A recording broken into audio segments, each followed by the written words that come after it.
Vous êtes, mesdames et messieurs, sur NCA, la nouvelle chaîne africaine, et bienvenue dans Frontal, votre rendez-vous qui vous plonge au cœur de l'actualité politique sur le continent.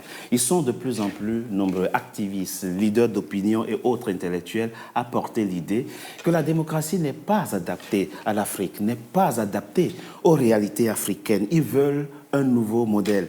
Un modèle spécifiquement africain. Mais quel serait-il? Quelle est la pertinence d'une telle accession? Quel regard jeter sur les 30 ans de processus démocratique amorcé sur le continent depuis le début des années 90? Trois invités avec moi pour en parler. Juan Carlos Ondo Angué, vous êtes un ancien président de la Cour suprême de la Guinée équatoriale, magistrat chevronné. Êtes-vous? Vous avez donc été juge du contentieux électoral pour avoir été membre de la Cour constitutionnelle de votre pays, homme d'expérience, praticien du droit. Vous êtes donc aujourd'hui au cœur d'une enquête lancée contre vous par les autorités de votre pays. Vous vivez en exil en France et vous vous opposez frontalement au président équato-guinéen. Merci d'avoir accepté notre invitation pour nous dire le regard que vous portez et votre avis sur cette question de l'adéquation de la démocratie aux réalités africaines. Merci, monsieur. Mireille Liliane Saki, vous êtes consultante en diplomatie préventive, vous avez été candidate aux dernières européennes en France, mais vous écrivez aussi des livres, et d'ailleurs vous êtes l'auteur de La charte de l'impérialisme, l'Afrique toujours dominée à huis clos, mais qui domine l'Afrique? Vous nous le direz dans cette émission. Ce livre a été publié aux éditions Pyramide Papyrus Presse. Merci. Merci beaucoup Madame Merci. Saki d'avoir accepté notre invitation. Brice Nzaba, vous êtes avocat au barreau de Paris, analyste politique, vous aussi la matière du droit, de l'état de droit et de la démocratie, et vous êtes totalement familier. C'est donc à juste titre que je vous ai invité. Merci. Merci, Richard. Merci. Et à propos état de droit, je commence par vous, Brice Nzaba. De 60 à 90, nous avons fait l'expérience des partis uniques, du chef suprême. Nous avons même pratiqué le culte de la personnalité, notamment en ce qui concerne les chefs d'État. Puis vient 90, début 90, et nous tous, nous avons fait l'option de la démocratie, de l'état de droit. Et 30 ans après, on se dit, ah, la démocratie n'est pas tout à fait ce qu'il nous faut. Est-ce qu'on s'est trompé pendant 30 ans, Brice Nzaba?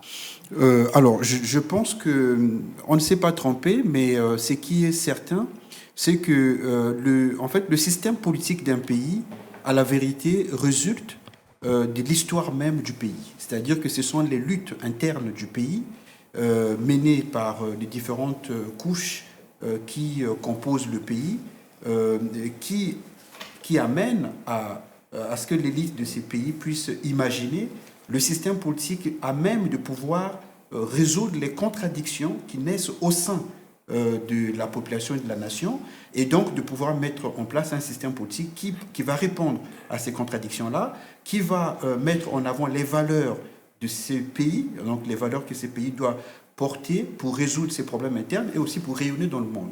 Donc c'est l'ensemble de ces valeurs, l'ensemble des problèmes à régler qui donnent naissance à un système politique, à la vérité. Donc on ne peut pas à la base acquérir ou recevoir un système politique de l'extérieur comme une sorte de greffe, parce que comme vous le savez, les greffes, soit ça prend, soit ça ne prend pas. Mais souvent ça ne prend pas quand ce n'est pas compatible. Vous voyez? Donc moi ce que je vais dire par là, c'est que quand vous prenez la démocratie, il n'y a pas de modèle démocratique à la vérité. Vous voyez, le système démocratique américain n'est pas pareil au système démocratique français. Le système démocratique français n'est pas pareil au système démocratique allemand parce que les modes de scrutin, les modes d'organisation du pouvoir ne sont pas pareils. Donc il n'y a pas de modèle de démocratie. Chaque nation, chaque État, chaque État, modèle, selon son histoire, selon des problèmes qu'il doit régler, génère un système politique qui l'adapte donc à ses réalités sociologiques. D'accord. Okay. Mais il y a des principes universels ou pas? Ah oui, bien sûr. C'est-à-dire que quand on parle de démocratie, à la vérité, on parle des principes. Il y a des principes, par exemple, qui concernent la garantie des droits. Oui. Voilà. Et puis, il y a aussi le principe de la séparation des pouvoirs.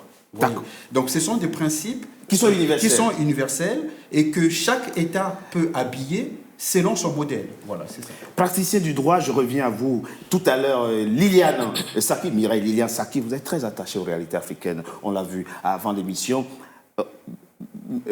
Monsieur Ondo Angué, vous avez été un praticien du droit. Oui. Vous êtes en rupture de banc avec le pouvoir équato-guinéen. Parce que vous, et dans une précédente émission, vous m'avez dit votre fidélité au principe du droit et à la démocratie. Exact. Est-ce que quand on prend votre pays, la Guinée équatoriale, ses traditions, sa culture, on peut dire aujourd'hui, avec le recul, vous pouvez dire avec le recul qu'en réalité, les principes auxquels vous êtes fidèles sont totalement étrangers à la culture de votre pays? Ou alors, est-ce que votre pays peut effectivement les expérimenter, s'ils veulent, si les autorités de votre pays veulent?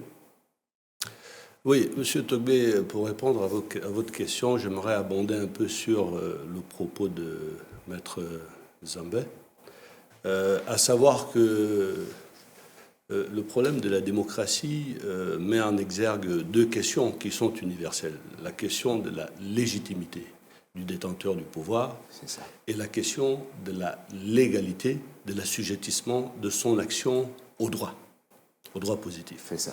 Donc ce sont les questions qui sont posées dans tous les contextes.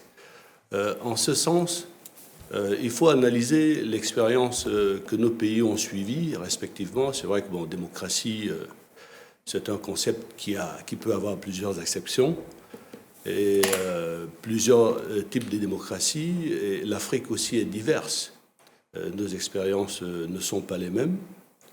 Et au regard de l'évolution de l'expérience de mon pays, il serait très osé d'affirmer que nous ayons expérimenté un processus démocratique. Vous ne l'avez jamais expérimenté? Au sortir de la colonisation, oui. Parce que la Guinée équatoriale est un des rares pays qui accède à l'indépendance par le biais d'un référendum démocratique populaire organisé par l'ancienne puissance colonisatrice, Espagnol, qui elle-même se trouve à l'époque sous une dictature féroce de Franco. Ce sont les paradoxes de l'histoire. Donc la Guinée accède à l'indépendance par le biais d'un processus démocratique, mais tout de suite après, le régime bascule vers le communisme et se transforme en un régime totalitaire. Et l'actuel régime, qui est en place depuis 45 ans, le régime de M. Obiang, n'est qu'une continuité du régime de Mathias Nguema. Son oncle. Oui, il ne faut pas oublier que M. Obiang était la deuxième autorité la plus puissante sous le régime de Mathias, donc la principale autorité militaire en charge de la répression de la dissidence. Donc il y a eu une continuité de la dictature de Mathias au détour de la conférence de la Baule. La Guinée équatoriale, à l'instar de plusieurs autres pays africains, met en marche une démocratie, un multipartisme de façade. Parce qu'en réalité, nous sommes sous un régime de parti unique de facto. Donc rien n'a changé. Nous n'avons pas expérimenté la démocratie. Nous n'avons pas mis en œuvre des mécanismes démocratiques qui seraient en mesure d'assurer la représentativité de toutes les couches sociales, de toutes les couches politiques. Tel est le constat. Mais pourquoi vous ne l'avez pas expérimenté? C'est parce que, comme certains le disent aujourd'hui, nous sommes anthropologiquement incapables d'expérimenter la démocratie. C'est parce qu'il n'est pas dans l'ADN de l'Africain d'expérimenter la démocratie, en tout cas telle que consacrée par les Occidentaux, ou bien c'est pas mauvaise volonté politique, tout simplement? Moi, je ne le crois pas. C'est vrai que je n'ai pas les compétences d'un sociologue ou d'un anthropologue pour ébaucher une réponse à ce questionnement, mais je ne crois pas. Je pense que le débat sur la démocratie en Afrique, pour le moins pour mon pays, a été tronqué par une oligarchie qui s'est accaparée l'ensemble du pouvoir. Et pour qui cette approche, cette démarche qui consiste à dire que la démocratie serait un concept étranger qui ne pourrait pas prendre dans le contexte africain. Je pense que vous n'êtes pas d'accord avec ça. C'est un discours qui vise à légitimer la dictature, simplement. C'est aussi simple que ça, votre point de vue. Mais Madame Saki, il y a deux mots-clés dans le propos de M. Ondo Angué qu'il faut prendre en considération. Et je pense que le débat va se structurer autour de ces deux mots-clés. La légitimité, la légalité. Légitimité, qui vous a élu et comment vous a élu? Comment est-ce que vous êtes arrivé sur le trône ou au pouvoir, pour parler, pour prendre un thème moderne? La légalité, est-ce que ce que vous faites respecte le droit tel que consacré? Ce sont les questions, ce sont là les mots-clés que nous allons sculpter dans cette émission. Vous, je l'ai dit, vous êtes très attachés aux cultures africaines, aux réalités africaines. Est-ce que dans l'histoire, quand on prend votre pays, par exemple, que ce soit chez les Baoulés, les Ani ou les Sénoufos ou les Bété, est-ce que la question, est-ce que n'importe qui pouvait s'improviser roi? Est-ce que le choix du roi respectait un processus donné, bien consacré? Et est-ce que le roi pouvait faire n'importe quoi? Merci, M. Tobé, pour cette question. Le thème est tellement important. Et surtout le thème de l'émission d'aujourd'hui qui est frontal. Oui. Il faut vraiment qu'on accepte la réalité frontale pour dire que la démocratie et leur démocratie, la démocratie qui a été imposée par les impérialistes, n'est pas la même que notre démocratie locale. Chez nous, on a nos us et coutumes, oui. Et donc on est attaché à ça. Maintenant, est-ce qu'il faille vraiment... il est important là, il est impératif et urgent que nous puissions faire un retour à nos valeurs, à nos us et coutumes, pour nous réattacher et nous réconcilier avec nos valeurs coutumières, parce qu'on avait déjà trouvé des solutions. Les chefs coutumiers avaient déjà trouvé les solutions. Les solutions du vivre ensemble déjà, parce que dans nos coutumes, la peine de mort, par exemple, n'était pas pratiquée simultanément. Parce qu'on avait des manières de résoudre les conflits dans la prévention, d'où je suis dans la diplomatie préventive, de façon coutumière. Et donc, quand une personne d'une famille pose un problème qui dérange tout un système, c'est la famille qui est convoquée. Dans la cour du roi, avec le chef coutumier, et on trouvait des solutions à l'amiable. Et si la personne ne respecte pas les engagements, pour éviter d'être exproprié du village, parce qu'il n'y a pas pire comme prison. Excommunié, il n'y a pas pire la pire des prisons d'être excommunié. Le bannissement social. Et ça, c'était plus qu'un choc que de mettre une personne en prison. Oui. Parce que la prison ne résolvait rien en l'époque et les chefs coutumiers avaient trouvé des solutions. Et donc, la démocratie telle qu'elle est faite au jour d'aujourd'hui, elle n'est pas bien pour le peuple africain. Parce qu'elle empiète à la liberté. Vous pensez? Oui, elle empiète à la liberté de l'être humain même en tant que tel. La démocratie européenne n'est pas adaptée aux populations africaines, tout simplement. La démocratie à l'européenne, on va dire occidentale, le modèle démocratique occidental consacre plutôt, empiète... Elle empiète, parce que la démocratie européenne... Oui, sur la liberté individuelle. Oui, sur la liberté individuelle, parce que je peux dire qu'ils n'ont pas inventé l'eau chaude, en fait. Oui. Avant qu'ils arrivent, on avait déjà nos manières de fonctionner, et ce qui a permis qu'on soit vivant jusqu'à ce qu'on ait été découvert, soi-disant, par des colons. OK. Donc, voilà. Aussi profond, avant que je ne passe à vous, aussi profond que sont vos souvenirs. Le roi, comment était-il désigné? Parce que la question centrale, c'est la question de la légitimation de l'autorité suprême et de la légalité de son nation. Ce qui fait aujourd'hui conflit, c'est on modifie la Constitution à un moment donné, on fait un troisième mandat, un quatrième mandat, un cinquième mandat, ce qu'on ne veut pas. C'est ça qui nourrit aujourd'hui les conflits en Afrique. Tout à fait. Comment cela se passait-il dans le passé? Est-ce que nos rois se comportaient aussi comme ça? Nos rois avaient des conseils et des conseillers. Oui. Les rois ne prenaient pas de décision comme les démocrates le font au jour d'aujourd'hui, même sans consulter les rois. Parce que les rois sont les chefs coutumiers, sont les propriétaires fonciers des pays et des villages. Parce que pour qu'une capitale soit érigée en capitale, elle est d'abord un village. Il y a des autochtones. Et donc, ces chefs coutumiers étaient consultés, c'était avec leur bénédiction que les palais présidentiels venaient s'installer. Et donc, autrefois, les rois étaient consultés et les rois ne faisaient pas ce qu'ils voulaient parce qu'ils avaient des conseillers.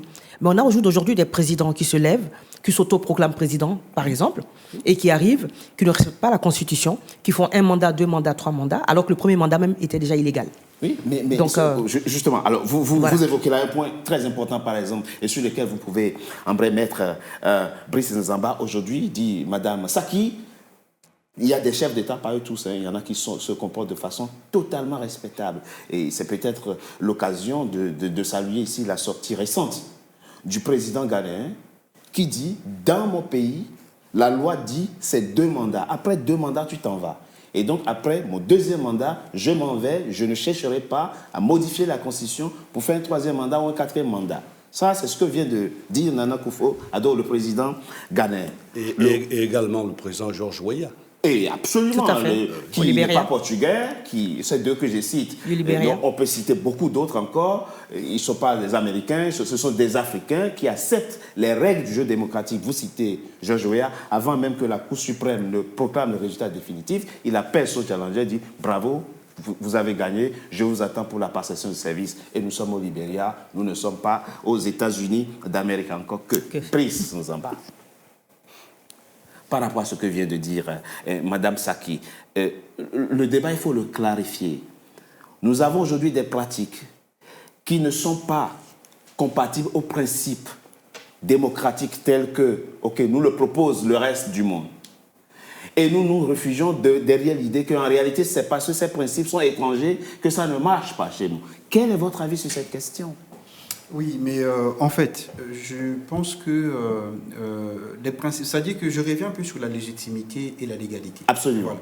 Parce que la légitimité ne va pas toujours de pair avec la démocratie. On est totalement d'accord. Parce que la légitimité, on l'acquiert quand on accède au pouvoir selon les principes qui organisent les modalités d'accession à la magistrature suprême. Voilà. Quand on respecte les principes qui sont posés par la Constitution pour accéder au pouvoir, on est légitime selon la Constitution qui existe dans ces pays-là. Bon, le président chinois, chez les Chinois, il est légitime, puisqu'il a été élu, il a été choisi selon les principes qui organisent la Constitution de Chine. Voilà. Bon, maintenant, en revenant sur les principes dits démocratiques, qui ne seraient pas en conformité avec les nôtres, bon, moi, je pense qu'il y a d'abord un problème de mauvaise foi. Voilà. Parce que moi, je me demande, est-ce que l'élite africaine, véritablement, veut véritablement appliquer les principes démocratiques en Afrique? Voilà. Parce que quand on voit beaucoup d'opposants qui sont opposants, ils utilisent la démocratie ou le discours démocratique, à la vérité, comme un outil pour décrédibiliser ceux qui sont au pouvoir, puisque ceux qui sont au pouvoir sont considérés comme des tyrans. Et donc, les opposants disent qu'ils ne respectent pas la démocratie, les principes démocratiques. En général, quand les opposants eux-mêmes arrivent au pouvoir, eh ben, ils refont la même chose qu'ils reprochaient à ceux qui étaient au pouvoir. Donc, la vérité, à mon avis, c'est surtout l'élite africaine. C'est-à-dire, est-ce que l'élite africaine est arrivée à un niveau de conscience? Voilà, parce qu'il y a aussi un niveau de conscience. À un niveau de conscience où elle est prête à sacrifier ses ambitions personnelles pour faire triompher les principes. Vous voyez? Parce que moi, je pense que le problème qui se pose, c'est un problème d'abord de citoyenneté. Parce que nous, on est des sociétés, à la vérité, on est des nations. Bon, je ne sais pas encore, il y a beaucoup d'États qui ne sont pas des nations à la vérité en Afrique, pour l'instant, ça encore c'est un autre débat. Mais nous sommes des États créés à l'occasion de la colonisation. Oui. Donc il y a eu plusieurs peuples qui ont été mis dans un même territoire, sans que ces peuples-là, à la base, aient signé un contrat social pour pouvoir vivre ensemble. Il y a déjà ces points-là.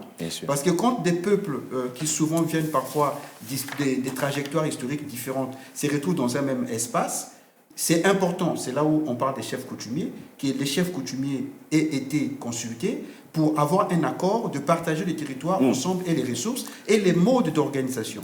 À partir du moment où vous avez plusieurs tribus qui vivent dans un même espace, qu'est-ce qui se passe? Les citoyens, est-ce qu'il y a même la conscience citoyenne?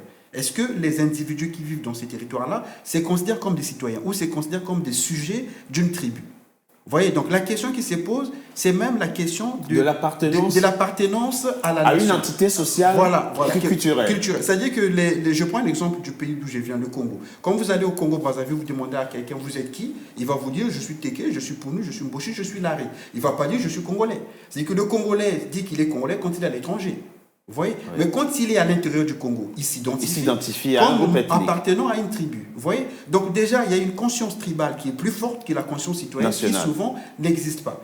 Et vous voulez ramener des questions de principe qui portent à la nation, qui portent à la gouvernance d'une nation, vers des gens qui ont une conscience qui est encore au niveau de la tribu. Vous voyez? Donc, qu'est-ce qu'on observe? On observe que ce sont des élites qui appartiennent à des tribus différentes, qui se battent pour le pouvoir, pour pouvoir mettre leur tribu aux premières loges. On en est là.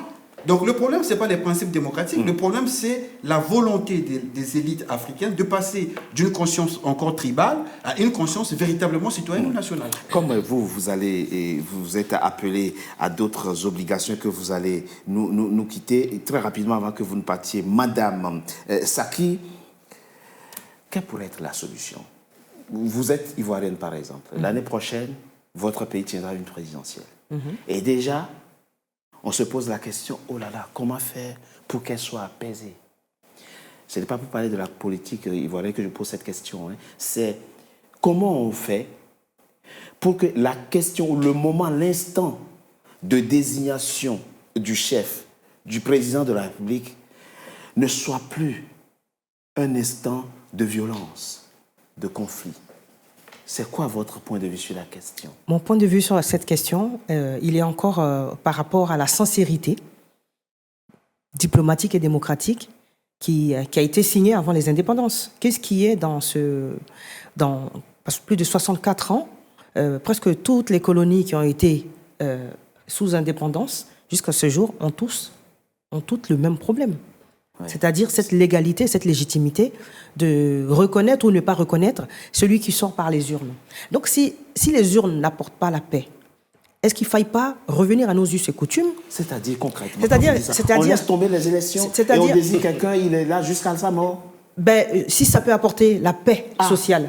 Parce qu'il est important, nous, en tant que femmes, en tant que mamans, que nos enfants, en tant que mères, ne soient pas des chairs à canon, au soir des résultats ou au soir des élections, parce qu'on en a marre, on est sans voix de voir nos enfants traverser la Méditerranée, parce qu'ils meurent dans les eaux, dans ces cimetières à ciel ouvert. C'est pas parce que quelqu'un sera là pendant 40 ans. Non, parce qu'à chaque fois qu'il y a des élections, sur toute l'Afrique, soi-disant décolonisée. C'est un point de vue intéressant, ça. Oui, et c'est important. On oublie les élections, on désigne quelqu'un, même s'il a 45 ans, il peut rester là jusqu'à 90 ans. Parce que, en fait, les régimes changent. Mais le système français qui a imposé les contrats de la décolonisation et les contrats des contrats au soir des indépendances, parce qu'on a chanté indépendance tcha-tcha-tcha pendant plus de 64 ans, et rien n'a changé sur le continent. Parce que les élites européennes, avec les élites françaises, n'ont pas été sincères avec les populations, tant avec les populations françaises et tant avec les populations africaines. Merci. Je propose qu'on marque une courte pause, on se retrouve dans quelques instants pour la suite de notre émission. À tout de suite.